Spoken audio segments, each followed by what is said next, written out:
All right, so this week we're going to be talking about chapter 12 in your textbook, An Age of Reform.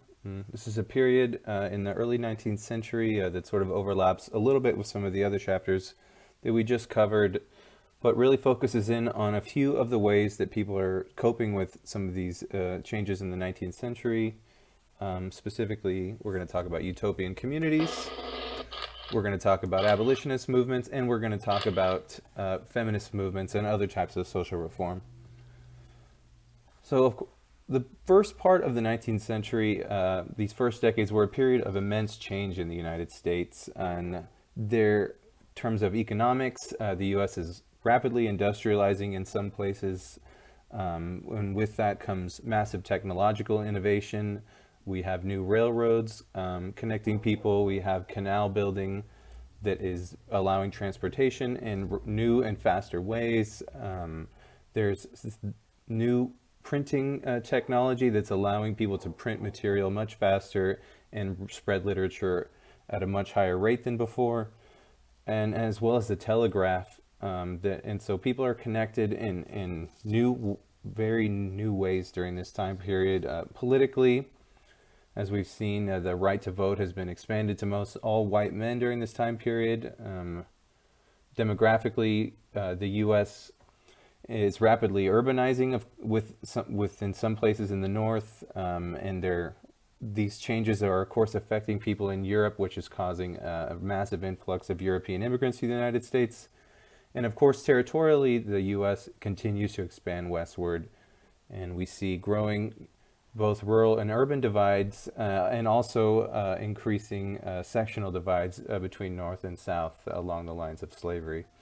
And so people are embracing these changes with both enthusiasm and suspicion, and it's causing people to really re-examine who they are and really what America is during this time period. And so Americans really turn to two different tools to understand and navigate these challenges.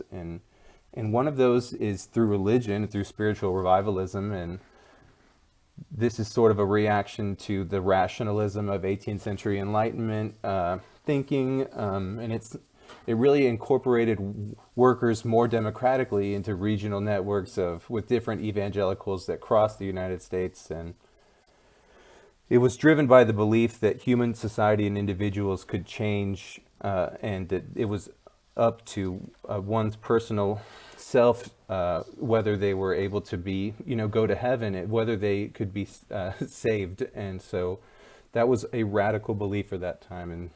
And these networks overlapped, but not always, into various social reform movements that happened during this time period as well. And these social reformers tackled a wide range of issues present in 19th century America, from alcoholism to slavery to inequality of women, prison reform, caring for the handicapped and mentally insane, education reform, and even more causes than that. And the theme between a lot of these social reform movements, it was that instead of competitive individualism, the stress was on cooperation. And so these were, although not necessarily evenly distributed across 19th century America, these were key aspects of antebellum life and society. And so that's why there's a whole chapter on them.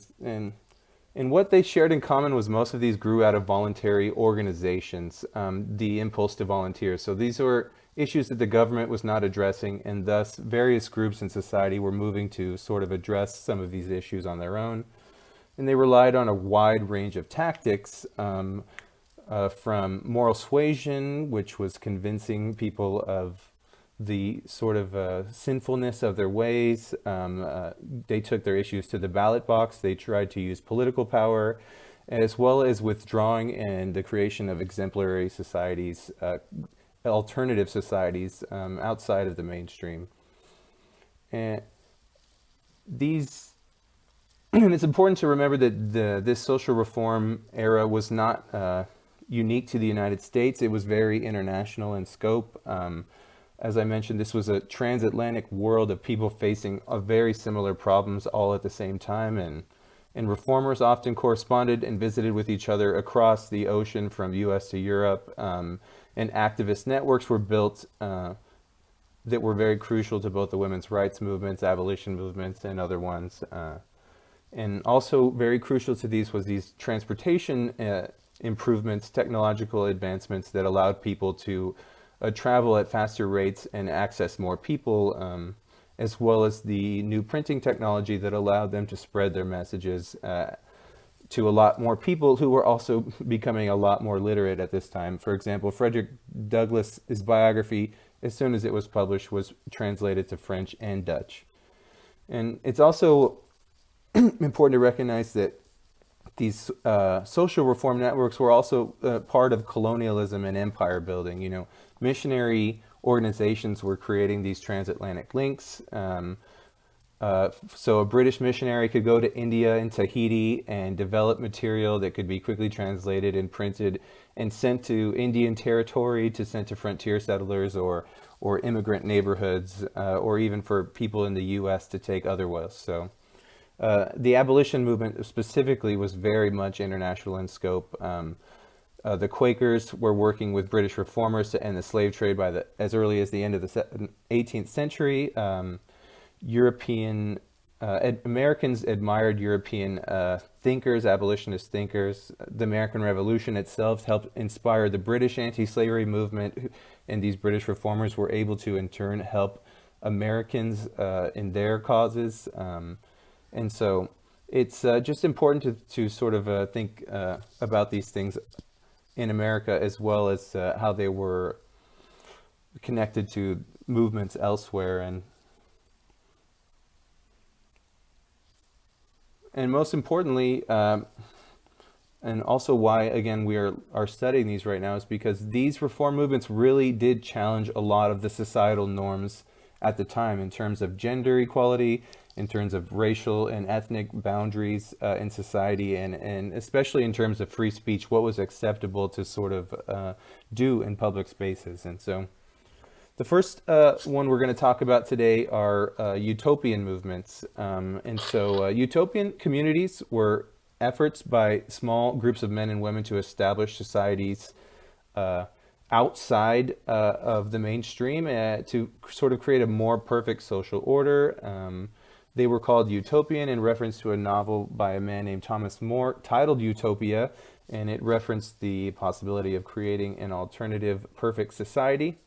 And there were over 100 of these across the United States prior to the Civil War, and they mostly emerged in the North. A lot of them were concentrated in upstate New York and New England, where, of course, new transportation networks allowed these things to happen and had sort of displaced and affected people's in different ways. And so they range enormously in practices, from single leaders to more democratic practices. They had a wide range of views, from completely polyamorous, unconventional marriages to complete abstinence from sexual activity. And these were both religious and secular. And so